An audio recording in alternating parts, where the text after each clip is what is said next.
Generálny prokurátor Jaromír Čižnár podal na Najvyšší súd návrh na rozpustenie Kotlebovej ľudovej strany Naše Slovensko. Podľa prokuratúry je to extrémistická strana s fašistickými tendenciami, ktorá svojou činnosťou porušuje ústavu Slovenskej republiky.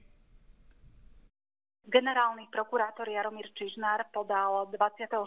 mája 2017 Najvyššiemu súdu Slovenskej republiky návrh na rozpustenie politickej strany Kotleba ľudová strana Naše Slovensko. Vyhodnotenie rozsiahlych zadovážených podkladov ukázalo, že politická strana Kotleba ľudová strana Naše Slovensko ako extrémistická politická strana s fašistickými tendenciami svojim programom a činnosťou porušuje ústavu Slovenskej republiky, zákony a medzinárodné zmluvy. Podľa názoru prokuratúry cieľom tejto politickej strany je odstránenie súčasného demokratického systému v Slovenskej republike. Generálna prokuratúra Slovenskej republiky týmto uzavrela prešetrovanie vo veci vyše 170 evidovaných podaní požiadavkou podať Najvyššiemu súdu Slovenskej republiky návrh na rozpustenie politickej strany Kotleba ľudová strana Naše Slovensko.